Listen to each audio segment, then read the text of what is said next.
안녕하세요. 닥톡 네이버 지식인 상담의 신홍범입니다. 이 코골이 수면무호흡증의 원인이 이제 궁금하시다 이렇게 이제 생각하시는 분들이 많이 있고요. 실제로 코골이 수면무호흡증의 원인을 우리가 정확히 알면 완치할 수도 있지 않을까 이제 이렇게 생각을 당연히 하게 됩니다. 저도 그렇게 되면 참 좋겠습니다. 우선 코골이 수면무호흡증은 공기가 지나가는 길, 코, 그 다음 연구개 부분, 혀 뒷부분, 이런 부분들이 좁아져서 생기는 문제입니다. 그래서 코 수술을 하고 목젖을 잘라서 없애고 혀를 조금 축소시키고 이런 형태의 이제 수술적인 치료가 사용이 되어 왔습니다. 근데 안타깝게도 그 수술적인 치료로 상당히 도움을 받는 분들도 있고요. 되게 편도가 크신 분들 중에는 도움을 조금 받습니다.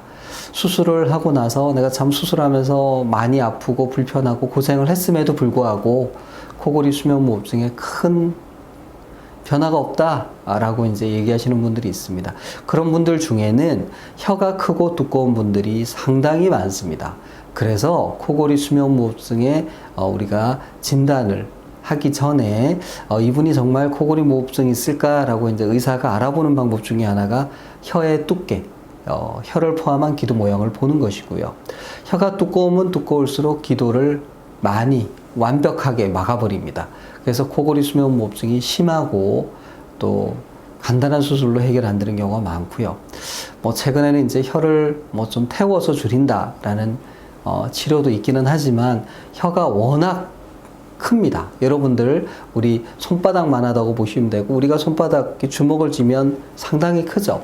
이 정도의 근육과 지방 덩어리가 내 입속에 있는 거다. 물론 펴져서 있는 거죠. 그래서 수술로 혀의 상당 부분을 잘라내거나 없애거나 하는 것은 여러 가지 문제를 만들기 때문에 그렇게 하기는 어렵습니다. 그래서 특히 혀가 두꺼운 경우에는 수술적인 치료를 해도 크게 좋아지지 않는다. 로 알려져 있고 실제로 그렇습니다. 그래서 혀가 두꺼워서 코골이 무호흡증이 생긴 분들의 경우에는 양압기를 이용해서 혀 뒤의 공간을 확보해주는 치료가 가장 안전하고 또 효과적인 치료입니다. 장기적으로는요, 체중 감량을 통해서 혀의 부피, 크기를 줄이는 것이 도움이 됩니다. 실제로 혀 속에 있는 지방의 양은 내장 지방, 우리 복부 지방이라 그러죠. 그 양하고 밀접한 관련이 있다. 이런 연구 결과가 있습니다. 그래서 양압기 쓰시면서 체중을 줄이면 코골이 수면무호흡증 완치할 수 있습니다. 이상입니다.